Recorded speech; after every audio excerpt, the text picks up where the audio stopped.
ڕاگەاندنی کومیتەی ناوەندی کۆمەڵا سەبارەت بە هەڕەشەکانی فەرماندەی هێزی زەمینی سوپای پاسداران. محەممەد پاکپور فەرماندەی هێزی زەمینی سوپای پاسداران ڕۆژی دووشەممە 15 مانگی خەرمانان لە کاتی چاوپێکۆتنی لەگەڵ وەحیدە سنووریەکانی سوپا لە کوردستان هەڕەشە هەمیشەیەکانی خۆی دژ بەو هێزە ئۆپۆزیسیۆنانەی کوردستانی ڕۆژهەڵات کە لە هەرێمی کوردستان نیشتەجێن دووپات کردەوە.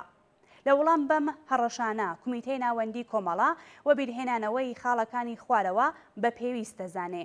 یەکەم، ئەوە یەکەمین جار نییە کە کۆماری ئیسلامی هەڕەشە لە خەڵکی هەرێمی کوردستان و هێزە ئۆپۆزیسیۆنەکان دەکات. کۆماری ئیسلامی لە ماوەی چەندەیە ڕابردوودا نەتەنیا بەردەوام هەڕەشەی کردووە بەڵکو بە کردەوەش لە هیچ هەوڵێک بۆ زەوتکردنی ئەمنیەت لە خەڵکی هەرێمی کوردستان تۆپبارانی ناوچە سنووریەکان موشکبارانی مەقەڕەکانی کۆمەڵە و حیزبی دموکرات و ئەنجامدانی کردەوەی تێرۆریستی دژ بە هێزە ئۆپۆزیسیۆنەکان کۆتایی نەکردووە.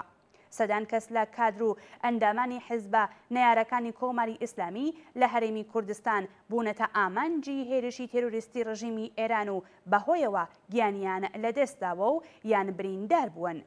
لەو نێوەدا گەلێک زەوی و زار و باغی خەڵکی زەحمەتکێش لە هەرێمی کوردستان ئاگریان تێبەر بووە و لە ناوچوون.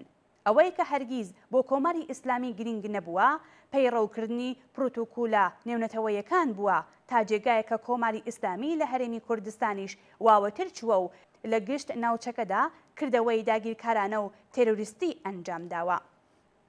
دووهەم، بە پێچەوانەی ئەوەیە کە فەرماندەی هێزی زەمینی سوپای پاسداران ئێدعای دەکات کۆماری ئیسلامی نەک لەلایەن هێزەکانی ئەوپەڕی سنوورەکان بەڵکو لەلایەن جەماوەری خەڵکی وەگیان هاتوو لە ناوخۆی وڵات کە خوازیاری نان و کار و ئازادی و مافی سەرەتایی خۆیانن کەوتونەتە بەر هەڕەشەی جددی مانگرتنی کرێکاری ناڕەزایەتی و ئاخێزی یەک لە دوای یەکی جەماوەری ئەو قەیرانە کۆمەڵایەتی و سیاسیانن کە بەرۆکی ڕژیمیان گرتووە و هیچ ڕێگا چارەیەکیشی بۆیان نییە. ئەمانن کە دەسەڵاتی ئەم ڕژیمەیان خسوەتە مەترسیەوە. ئەم ڕاستیانە ناتوانن بە ئێدعای ئەوەی کە گۆیە هەڕەشە گەلێک لەو پەڕی سنوورەکانەوە لە کۆماری ئیسلامی دەکرێت بشارنەوە. سێهەم، کۆمەڵە ڕێکخراوی کوردستانی حیزبی کۆمۆنیستی ئێران بە نسبەت بەهێکەی خۆی لە هەرێمی کوردستان سیاسەتگەلێکی ڕوون و ڕاگەنجراوی هەیە و هەتا ئێستا ڕێک بەپێی ئەم سیاسەتە هەنگاوی هەڵگرتووە. ئەم سیاسەتە لەسەر بنەمای ئستراتیژی ئێمە و لەسەر هەڵسەنگاندنمان بۆ بارودۆخی سیاسی کوردستان و ئێران داڕێژراوە. ئەولەویەتەکانی ئێمە و تاکتیکی سیاسی و خەباتکارانەی ئێمە بەم بنەمایانەن پشت ئەستورن. بە باوەڕی ئێمە کوردستانی عێراق لەو کاتەوە کە تێدا حکوومەتێک دامەزراوە ئیتر پشتی جبهەیەک بۆ خەباتی چەکدارانەی ئێمە لە کوردستانی ئێران بە حساب نایێت. ئێمە لە سنوورەکانی ژێردەسەڵاتی حکوومەتی هەرێمی کوردستان بۆ ئەنجامدانی حرەکەتی چەکدارانە دژ بە کۆماری ئیسلامی کەڵەکوە ناگرین.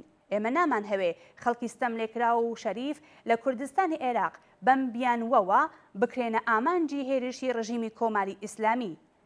ئەم سیاسەتە نە لەژێر گوشار و یا بەژەوەندی هیچ دەسەڵات و لایەنێک بەڵکو لە هەستی بەرپرسیارەتی کۆمەڵایەتی و لە ئەولەویەتی سیاسی ئێمەوە سەرچاوە دەگرێت. چوارەم، ئامانجی کۆماری ئیسلامی لەم جۆرە دەستڕێژیانە بۆ سەر هەرێمی کوردستان هاوشێوەی دەوڵەتی تورکیا لە پلەی یەکەمدا نەک هێزە ئۆپۆزیسیۆنەکان بەڵکو خودی حکوومەتی هەرێمی کوردستانە. ئەوان هەوێ نیشانی بدەن کە لەم ناوچەیەدا خاوەنی دەسەڵات و ئۆتۆریتەن. ئەوان لەگەڵ هەر نیشانەیەک لە وەدی هاتنی مافی دیاریکردنی چارەنووسی خەڵکی کورد لە هەر کام لە بەشەکانی کوردستان دوژمنایەتیان هەیە و دژ بە ئاسایشی خۆیانی دەزانن و لەگەڵی ناسازێن. بەرپرسانی حکوومەتی هەرێمی کوردستان ئەگەر ئەو ڕاستیە لە بەرچاو نەگرن دەکەونە داوی پیلانەکانی دەوڵەتانی عێراق و ئێران و تورکیە و سووریەوە. ئەم پیلانانە بێگومان تا سەرکوتی کامڵی هەموو جۆرە حرەکەتێکی ئازادی خوازانە و ڕزگاری بەخش درێژەی دەبێت. کەوابوو پێویستە حکوومەتی هەرێمی کوردستان تەنانەت ئەگەر بۆ دفاع لە بەرژەوەندی و لە پاراستنی کەرامەت و دەسەڵاتی خۆشی بوو بێت لەم بارەوە هەڵوێستێکی ڕاشکاوانە و ڕوون بگرێتە بەر. پێنجەم، فەرماندەی هێزە زەمینیەکانی سوپای پاسداران هۆشداری بە خەڵکی ناوچەکە داوەکە خۆ لە شوێنی نیشتەجێبوونی حیزبە ئۆپۆزیسیۆنەکان بەدوور بگرن.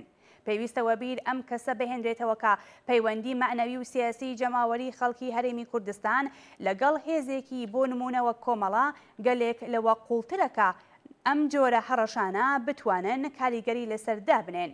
ڕژیمی بەعس بە هەموو درڕندایی خۆیەوە و تەنانەت بە بەکارهێنانی چەکی شیمیاییش لە دژی مەقڕەکانی ئێمە نەیتوانی ئەم پەیوەندیە لێک هەڵوشێنێت. کۆمەڵە لەژێر ئەو گوشارانەشدا هەرگیز دەستی لە پشتیوانی لە خەباتی ڕەوای خەڵکی هەرێمی کوردستان هەڵنەگرت. ساتە مێژوویەکانی ئەم هاوپشتیە لە بیرەوەری و زەینی خەڵکی ئەم ناوچەیەدا ماونەتەوە. کۆمەڵە نەک هەر بە پێی ڕێکەوتنێکی دیاریکراو لەگەڵ حکوومەتی هەرێمی کوردستان ناوەندەکانی خۆی لەو هەرێمە دامەزاندووە، گرنگتر لەوە بەردەوام لە پشتیوانی بێدەریغی خەڵکی هاوچارە نووس لە هەردوو بەشی کوردستان بەهرەمەند بووە. بێگومان ئەوە ڕێک ئەو هێزەیەکە هەر کات کۆنەپەرستان و دیکتاتۆران حسابیان بۆ نەکردووە سەریان وەبەرد کەوتووە. شەشەم، مەقڕە ناوەندیەکانی حیزبە ئۆپۆزیسیۆنەکان لە هەمان حاڵدا شوێنی ژیانی منداڵان و بنەماڵەی زۆرێک لە پەنابەرانی سیاسین کە ڕێک لە دەست جەهەنەمێک کە کۆماری ئیسلامی بۆ خەڵکی ئێرانی خولقاندووە ڕایان کردووە. هەم حکوومەتی هەرێمی کوردستان و هەم ئێمە وەک هێزێکی دیاری کراو لە ئاستە پاراستنی ئەمنیەتی ئەواندا بەرپرسن. کۆمەڵە و ناوەندە مرۆڤ دۆستە نێونەتەوەیەکانیش پێویستە بەرپرسیارەتی خۆیان لەم بوارەدا بناسن و ڕێگە نەدەن کۆماری ئیسلامی تەنانەت بە هەڕەشەیەکی زارەکیش بووە ئەمنیەت و ئاسایشیان لێزۆت بکات. کومیتەی ناوەندی کۆمەڵە ڕێکخراوی کوردستانی حیزبی کۆمۆنیستی ئێران 6 نۆی 2021